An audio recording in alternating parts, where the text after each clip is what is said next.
하셨습니까? 세상에 마스크를 다 끼고 설교를 하게 되네요. 우리 가정에서 예배를 드리시는 믿음의 가족들에게 동일한 하나님의 은혜와 또 성령의 역사가 함께 하시기를 마음으로 간절히 기도하고 또 소원합니다. 오늘은 그리스도인과 양심이라고 하는 그런 주제로 말씀의 은혜를 나누고자 합니다. 여러분 혹시 그 마가복음에 등장하는 새가 두 마리가 있거든요.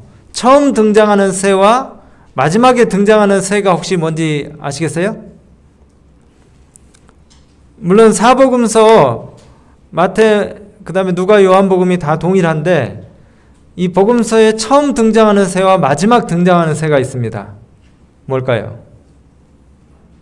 처음 등장하는 새는 비둘기이고요. 마지막 등장하는 새는 닭입니다. 예. 근데 참 신비하게도 이 두 새를 두고 깊이 우리가 묵상을 하다 보면은 묘한 교훈이 교차되면서 피해갈 수 없는 하나의 진리에 이르게 됩니다. 우선 이 마가복음 끝부분에 등장하는 새, 즉 그 닭에 관한 얘기는 양심과 관련된 너무나 유명한 그런 그 고전적인 이야기로서 우리가 다 아는 내용인데요. 이 닭에 대한 이야기를 하기 전에 여러분 양심이 뭘까요? 양심은 모든 인간이 다 소유하고 있습니다. 특별히 이 양심이라는 것은 하나의 형이상학적인 생각과 판단의 결합으로서 이 옳고 그름을 판단을 하고 또 이 옳고 그름을 갖다가 판단하는 그런 그 도덕적인 의식과 같은 건데, 인종을 불문하고 모든 인간이 다 이 양심을 가지고 있고 인간을 하나로 묶어주는 끈과 같은 것이에요. 아무튼 저와 여러분이 다 이 양심이라는 걸 가지고 있는데, 마가복음 14장에 등장하는 베드로도 양심을 가지고 있었습니다. 금요일 이른 새벽에 가야바의 대저택 위로 난 그 계단에 예수님이 서 계셨어요. 어떤 모습으로요? 죄수들을 묶는 그 줄에 묶여서 비열한 제사장들과 조롱하는 백성들 앞에 서 계실 때에 저 아랫마당에 베드로가 있었습니다. 그 새벽에 가장 추운 시간에 베드로는 제사장 대저택 마당에서 사람들과 함께 불을 쬐고 있었어요. 근데 그때 대제사장의 여종 중에 한 여자아이가 와가지고 불빛에 드러난 그 베드로의 얼굴을 물끄러미 유심히 쳐다보다가 당신도 바로 그 나사렛 예수와 함께 있었던 사람이지 하면서 다그치듯이 묻는데, 이 당황한 베드로가 너무 놀래가지고 입구 쪽으로 자리를 옮기면서 속으로 생각하기를, 아니 이걸 어쩌나, 큰일 났어. 마음을 아주 콩닥콩닥 졸이면서 이 어린 여종이 뭔가를 눈치채지 않았으면 하는 그런 생각으로, 간절한 마음으로, 또 예수님에 대해서 아무 얘기도 이 여종이 듣지 않았길 바라는 그런 마음으로 오금이 저리는 공포심을 가지고, 또 사람들이, 이 군중들이 예수 이름을 들먹거리는 그런 소리를 들을 때마다 베드로의 마음 가운데 극심한 불안이 목을 죄어왔어요. 이걸 어쩌지? 큰일 났네. 근데 이 여종이 물러서지 않고 잠시 후에 또 이 마가복음 이 14장 69절에 보니까 베드로를 가리켜가지고 옆에 있는 사람들한테 이 사람이 바로 그 당이다, 그렇게 또 얘기를 하는 것이에요. 그러니 이 베드로가 더 거세게 부인을 했습니다. 그리고 71절에 베드로가 저주를 시작해요. 곁에 섰던 사람이 당신의 옷을 보니까 당신 북쪽 갈릴리 사람이야, 이렇게 얘기를 하니까 베드로가 저주를 시작합니다. 나는 결코 그를 알지 못하노라. 단호하게, 아주 단호하게 베드로가 저주 섞인 말로 예수님을 부인할 때에 마침내 닭이 두 번째 울었습니다. 꼬꼬대 꼬꼬꼬꼬꼬꼬꼬. 그런데 그때 베드로의 눈이 저 위에 계단에 신문을 받기 위해 서 계신 예수님과 마주쳤어요. 그리고 베드로는 예수님이 하신 말씀을 떠올립니다. 닭이 2번 울기 전에 네가 나를 3번 부인하리라. 베드로는 아주 비통한 울음을 쏟아냈습니다. 조속한 말로 주님을 부인했던 그 베드로의 양심을 일깨우는 닭울음 소리가 들리자 자기가 무슨 일을 저질렀는지 번쩍 정신이 드는 것이에요. 그 아주 짧은 순간에 벌어진 사건 끝에 베드로의 시선이 저 계단 위에 서 계신 그 예수님께 인도되었어요. 약간은 떨어졌지만 그러나 예수님은 베드로가 부인한 말소리를 다 들으셨습니다. 그리고 예수님의 상처 입은 듯 놀란 이 커진 베드로의 어부의 눈을 향하시는 그 예수님의 눈이 이제 베드로와 마주치는데 그때 달구름 소리가 들리고 베드로는 본능적으로 주님이 하신 말씀을 떠올리게 되는 것이에요. 베드로의 양심이 깨어졌습니다. 시대의 소망에는 이 순간에 대해서 너무나 잘 표현하고 있어요. 그 부드러운 얼굴에서 베드로는 깊은 동정과 슬픔을 볼 수 있었을 뿐 분노의 그림자는 추워도 볼 수 없었다. 창백하고 고통에 차 있는 얼굴과 떨리는 입술과 동정과 용서의 정이 서린 그분의 모습은 화살처럼 베드로의 마음을 찔렀다. 양심은 일깨워졌다. 기억은 되살아났다. 베드로가 한 번 더 주님을 바라보았을 때에 그는 한 괘씸한 손이 주님의 얼굴을 치는 것을 보았다. 그 장면을 보고 더 이상 참을 수가 없어서 그는 비통한 마음으로 재판정에서 뛰어쳐 나왔다. 양심, 베드로의 양심, 찢겨진 마음. 근데 여러분, 베드로의 마음을 찢은 것은 달구름 소리가 아니었습니다. 그의 양심이 일깨워질 때에 그의 마음을 진정한 회개로 이끈 것은 비둘기 같은 성령의 역사였어요. 우리가 다시 마가복음 1장으로 돌아가서 마가복음 1장에 아까 말씀드린 대로 모든 복음서들이 동일하게 비둘기에 대한 이야기로 이렇게 시작을 하는데 마가복음 1장 9절부터 10절에 보면은 예수님이 침례받고 물에서 올라오실 때에 성령이 비둘기 같은 성령이 그분에게 내려오는데 하늘이 어떻게 됐다 그랬습니까? 스키즘, 하늘이 찢어졌다 그랬어요. 절망의 하늘을 찢고 새 소망을 성사하시는 그리스도를 공적으로 영접하는 그 순간에 하늘이 찢어졌습니다. 그리고 비둘기 같은 영이 예수님의 머리 위에 임하시면서 하늘로부터 소리가 났어요. 뭐라고 났습니까? 이는 내 사랑하는 아들이요 내가 저를 기뻐하노라. 여러분 여기 잘 보세요. 만약 닭이 일깨워진 양심을 나타낸다면 이 비둘기는 사복음에서 늘 성령을 나타냅니다. 비둘기가 뭘 나타낸다고요? 성령의 임재를 나타내요. 이 두 세들 간에 아주 심오한 연결고리가 있음을 우리가 알 수 있어요. 예수님이 제자들에게 마태복음 10장 16절에 말씀하실 때 이런 말씀을 하셨어요. 비둘기에 대한 말씀을 하시면서 내가 양같은 너희를 이리 가운데로 보내리니 뱀처럼 지혜롭고 무엇처럼? 비둘기같이 순결하라. 그렇게 말씀하셨어요. 여러분 뱀처럼 지혜롭다는 말이 무엇일까요? 계시록 12장에 보면은 옛뱀 곧 마귀라고도 하는 사단 그러면서 뱀은 뭘 상징합니까? 사단 마귀를 상징해요. 세상에 가장 교활하고 지혜로운 존재입니다. 좋게 말하면 지혜롭지만은 교활해요. 근데 여러분 예수님을 따르는 우리가 사단처럼 지혜로워질 수 있습니까? 뱀처럼 지혜로워질 수 있어요? 우리의 이 멸망당할 원수보다 우리가 더 지혜로워질 수는 없어요. 근데 여러분 방법이 있습니다. 우리가 사단보다 더 지혜로워질 수 있는 방법이 있어요. 제가 그걸 소개해 드릴게요. 여러분 고린도전서 10장 13절에는 이런 말씀이 있습니다. 사람이 감당할 시험 밖에는 하나님이 허락지 아니하신다 그랬어요. 시험이 오지만 우리에게 뭘 주신다고요? 피할 길을 주신다 그랬어요. 감당할 힘을 주신다 그랬습니다. 이게 참 좋은 소식이에요.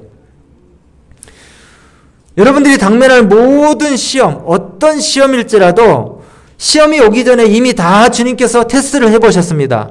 우리가 이길 수 있는 시험일지 아닐지를 주님이 다 먼저 시험해 보셨어요. 우리 여기 아기를 키워보신 어머니들 아마 이 경험은 다 해보셨을 거예요. 애기 목욕시킬 때 어떻게 합니까? 뜨거운 물을 받는데 아주 뜨거운 물을 받아놓고 애기를 그냥 풍덩 집어넣습니까? 어떻게 해요? 계속 물이 받쳐지는 동안에 엄마가 손을 넣어봤다 뺐다 넣어봤다 뺐다 하면서 뭡니까? 수온을 측정하죠? 애가 화상을 입을지 안 입을지. 그리고 이제 적당하게 물이 데펴졌으면은 엄마가 확인한 다음에 그때 아이를 뭐 하는 것입니까? 그 목욕통에다가 집어넣는 거예요. 바로 그겁니다. 예수님이, 하나님이 미리 모든 시험을 다 테스트를 해보셨어요. 예수님을 통해서 다 시험을 받게 하시고 우리가 이길 만한 시험인지 아닌지를 주님이 다 준비를 해놓으셨습니다. 만약 주님이 그렇게 하지 않으셨고 우리가 사단의 시험을 받게 하신다 그러면 우리가 다 패할 수밖에 없어요. 여러분 좀 더 이해하기 쉽게 성경에 나오는 또 다른 이야기를 통해서 여러분들을 좀 도와드리겠습니다. 열왕기하 6장에 보시면은 엘리사 시대 때 늘 이스라엘과 싸움을 했다 그러면은 번번이 패하기만 하는 아람 왕이 있었어요. 전쟁 때마다 이스라엘 군사들이 어떤 전략으로 나오는지 그 전쟁 패턴을 갖다가 계속 연구를 하면서 이 왕이 전략을 짜는데 아주 비밀리에 공격을 하기 위해서 계획을 짜는데 자기 군사들이 이끌고 올 때마다 이스라엘 군사들이 어디론가 사라져 버리든지 아니면 자기네들이 도저히 상상할 수 없는 전략으로 자기네들을 대패하게 만드는 거예요. 야, 정말 도대체 이 이스라엘 군사들이 어떤 전략을 가지고 있길래 우리가 이렇게 계속해서 반복하여 지기만 하는가? 그 왕이 전략회의실에서 참모들을 모아놓고 아주 은밀하게 이제 계획을 또 짜는데 이 왕이 정말 답답해가지고 참모들을 가리켜서 이렇게 얘기하는 거예요. 우리 중에 누군가 스파이가 있다. 여기 우리 중에 누군가 우리의 전략을 흘리는 자가 있다. 너지? 아닙니다. 너야 너. 아닙니다. 근데 그때 아람 왕의 한 신복 중에 하나가 아니로소이다 왕이시여. 오직 이스라엘의 선지자 엘리사가 왕이 침실에서 하신 말씀이라도 다 이스라엘 왕에게 구하나이다. 여러분 정말 황당하게도 무슨 일이 벌어지고 있는지 아십니까? 아무리 이방 왕이 은밀한 곳에서 비밀리에 전략회의를 짜고 있다 할지라도 그 높은 곳, 그 비밀 전략회의를 짜고 있는 그 밀실의 구석 높은 곳에 누가 다 지켜보고 계세요? 성령께서, 비둘기 같은 성령께서 다 지켜보고 계시는 것입니다. 하나님의 세 번째 위격이신 성령께서 보이지 않게 그 모든 회의를 다 녹화하고 계셔요. 네가 오늘 내 사랑하는 김장로를 추격하려고 하는구나. 네가 내 사랑하는 최집사를 시험에 빠뜨리려고 하는구나. 그러면서 하나님께서 성령을 통하여 우리 수호 천사에게 말씀하시기를 오늘 우리 사랑하는 김장로를 조심시켜. 내가 다 들었어. 저들이 네가 돌보는 사람들을 갖다가 공격하려고 해. 우리 김장로가 저 모퉁이를 돌 때에 우리 최집사가 저 방에 들어설 때에 급습을 당할지 몰라. 너희들이 잘 지켜주도록 해. 여러분 하나님께서 우리를 보호하시기 위해서 두 가지의 선택을 늘 하셔요. 첫 번째는 우리가 그 유혹이 많고 위험한 장소에 가게 못하게 하시든지 아니면 그곳에 있다 할지라도 그 위험을 갖다가 이겨낼 수 있도록 보호하실 수 있다는 것입니다. 근데 여러분 중요한 것은요. 하나님께서 우리를 보호하시려고 해도 우리가 마음으로 동의하고 그분의 도우심을 구하지 않으면은 하나님의 도우심과 우리를 보호하심이 효력을 발휘하지를 못해요. 우리의 마음 가운데 하나님의 도우심을 뭐하라고요? 구하라고요. 여러분 시편 50편 15절에 이런 말씀이 있어요. 환난 날에 나를 부르라. 내가 저를 건지리니 내가 너를 내가 나를 영화롭게 하리로다. 환난 날에 뭐라고요? 하나님을 부르라. 하나님을 부르라. 하나님께서 이미 그 모든 상황을 다 극복하게 하기 위해서 준비해 놓으셨다는 것입니다. 선택은 우리 몫이에요. 선택은 우리 자유입니다. 그러나 우리가 그분을 부르지 않는다면 하나님께서 개입하지 않으시는 것이에요. 우리가 진정으로 하나님의 도우심을 구하고 원한다면 그분께서는 언제든지 우리를 도우실 것입니다. 불이 우리를 해하지 못하고 물이 우리를 엄몰치 못하신다고 그렇게 말씀하셨잖아요. 여러분, 예수님께 피하시겠습니까? 예수님께 피하시길 바랍니다. 피할 길이 없는 상태에서 시험이 결코 우리에게 오지 못할 것이라고 말씀하신 그 약속을 믿으시게 되길 바라요. 확실한 승리의 길이 우리를 위해서 준비되었다는 사실을 우리가 깨달아야 될 것입니다. 여러분, 마태복음 10장 16절로 우리가 다시 돌아가서 보라, 내가 너희를 보냄이 양을 이리 가운데 보냄과 같도다. 그러므로 너희는 뱀같이 지혜롭고 뭐같이 순결하라? 비둘기같이 순결하라. 우리가 뱀도 알고 비둘기도 알아요.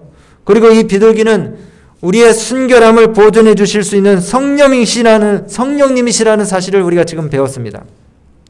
여러분, 요한복음 16장 13절에 이에 대한 명확한 또 근거가 되는 말씀이 있어요. 요한복음 16장 13절에 그러나 진리의 성령이 너희에게 오시면 그가 너희를 모든 진리 가운데로 인도하시리니 그가 자의로 말하지 않고 오직 듣는 것을 말하시며 장래 일을 너희에게 알리시리라.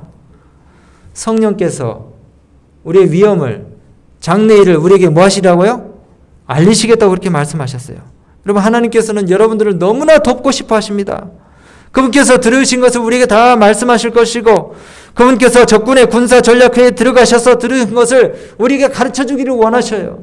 여러분이 마음을 열고 그분의 음성을 받아들이기만 하면은 여러분, 하늘로부터 오는 도움을 언제든지 받으실 수가 있어요. 두려워하고 걱정하지 마시기 바랍니다. 우리 사랑하는 규진아, 예슬아, 내 말을 잘 들으렴. 오늘 네가 공격을 받을 건데, 사단의 공격을 받을 건데 넌 아무것도 모르지. 네가 지금 무장도 하지 않은 채, 전혀 준비도 하지 않은 채 지금 나가려고 하고 있어. 잠깐만 여기 기다려봐.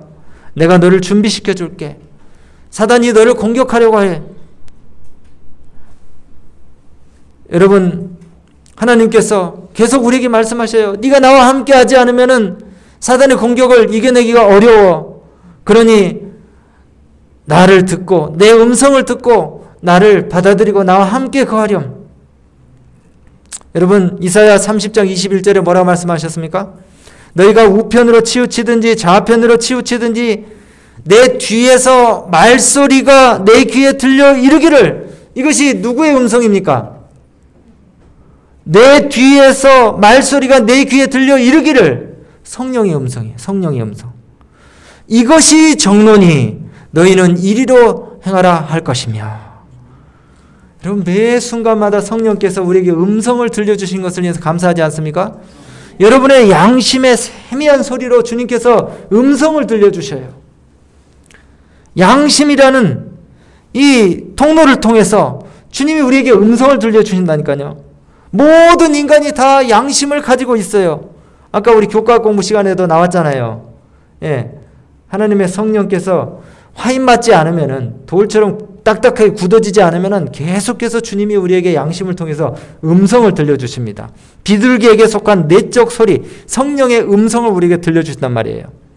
그리고 우리에게 정로로 행하도록 그렇게 안내하고 계신다는 것입니다. 여러분, 예수님께서 다락방에서 말씀하시기를 그분이 너희 안에 계시겠고 너희가 한 음성을 듣게 될 것인데 그 음성이 너희 속에서부터, 너희 성각에서부터 나올 것인데 만일 너희가 그 음성을 귀 기울여 듣기만 하면 즉시로 그것이 무엇인지 깨달아 알 것이며 누가 너희에게 말씀하시는지를 알 것이다. 그렇게 말씀하셨어요. 사랑하는 우리 믿음의 가족 여러분, 여러분 마음속에 있는 이 도덕적 양심 통제소에 빨간불이 삐삐삐삐삐삐삐삐 하고 들어올 때에 그것이 무엇이든지 여러분의 양심에 경고를 한다면 즉시로 여러분의 하던 행동을 멈추시게 되길 바랍니다. 삐삐삐삐삐삐삐삐삐 빨간불이 들어오면 뭐 하라고요? 그 행동을 멈춰야 돼요. 다른 사람을 미워하고 싶은 그런 생각이 들어가지고 뭡니까? 이 뒷담화를 딱 시작을 하려고 그러는데 갑자기 마음속에 뭡니까? 부담이 오면서 이러지 말아야지 하면서 삐삐삐삐삐 소리가 나면 뭐 하라고요? 멈춰야 돼. 말의 화제를 빨리 바꿔야 돼요. 여러분, 이 양심의 소리를 무시하면요, 그 양심의 소리가 아무리 희미하고 약해도 여러분의 양심을 죽이는 겁니다. 죽은 양심은 결국 마비돼요.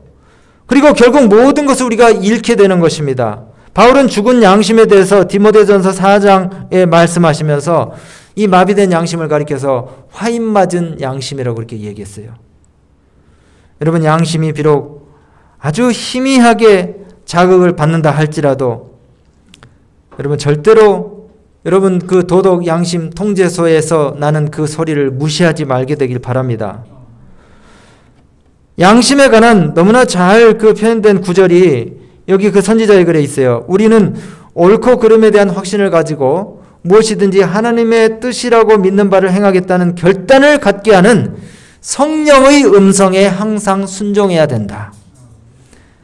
이 바울이 우상 제물에 대한 이야기를 하면서 그리스도인들이 자신이 행하는 것이 옳다는 그런 개인적인 확신에 따라서 행동하지 않고 유약해져 가지고 다른 사람들의 판단에 이리 끌려다니고 저리 끌려다니고 하면은 그것은 그런 행동은 죄라고 그렇게 얘기했어요. 여러분, 양심이 깨우치는 그 소리요, 아주 정직한 소리입니다. 남들은 잘 눈치채지 못할지라도 여러분 자신이 잘 알아요. 이게 잘 된 건지 못 된 건지. 교회 증언 2권의 119쪽에 그리스도인은 결코 자기 양심을 어겨서는 안 된다. 양심을 개발하는 일이 필요하다. 어떤 경우에 그들 스스로는 잘못되지 않았다고 여기는 그것을 잘못되었다고 양심이 말해줄 수도 있다. 그러나 어떤 노선이 하나님의 말씀과 성령에 의해 자기에게 올바르다는 확신을 얻기까지는 그것을 추구해서는 안 된다. 다른 사람들을 행동의 표준으로 삼아서는 안 되며 성경을 펼쳐 그 문제에 관하여 스스로 자기 의무를 배워야 한다. 그리고 어떤 사람은요, 집총 거부를 하는 사람이 있고 어떤 사람은 집총 거부까지는 아니지만 안식일만 지키는 사람이 있고 해요. 다 자기 양심의 법에 따라서 하는 것이에요. 그러나 만일에 우리가 어떤 정직하지 못한 일을 할 때에 마음에 거림직하고 양심에 부담이 된다면은 그것은 성령께서 들려주시는 양심의 소리입니다. 그리고 그 소리에 여러분들이 순종하셔야 돼요. 그렇게 하지 않으면 그게 바로 죄인 것이에요. 우리의 이 양심은요, 극히 잘 조율된 악기와 같습니다. 악기. 우리가 그 악기 튜닝을 할 때에 미세한 그 소리의 차이, 음의 차이를 갖다가 구분을 해가지고 맞추잖아요. 양심의 소리도 마찬가지예요. 우리가 살짝만 이 양심과 어긋나는 일을 하려고 할지라도 거기에 반드시 저항이 옵니다. 아니야. 이건 절대 아니야. 근데 그 소리를 듣고도 난 순종하지 않을래. 이렇게 빨간불이 막 번쩍번쩍 들어오는데도 계속해서 자기 길을 가려고 그러면은요. 그리고 성령의 음성을 갖다가 계속 거절하면은 이제 이 마음이 굳어지는 것이에요. 한 번은 그 학교에서 돌아온 초딩 딸한테 어떤 엄마가 어떤 일을 시키는 걸 제가 봤어요. 근데 그 아이가 엄마한테 대놓고 이렇게 얘기를 하는 거예요. 엄마, 제 손에 대고 말씀하세요. 제 귀는 닫고 있어요.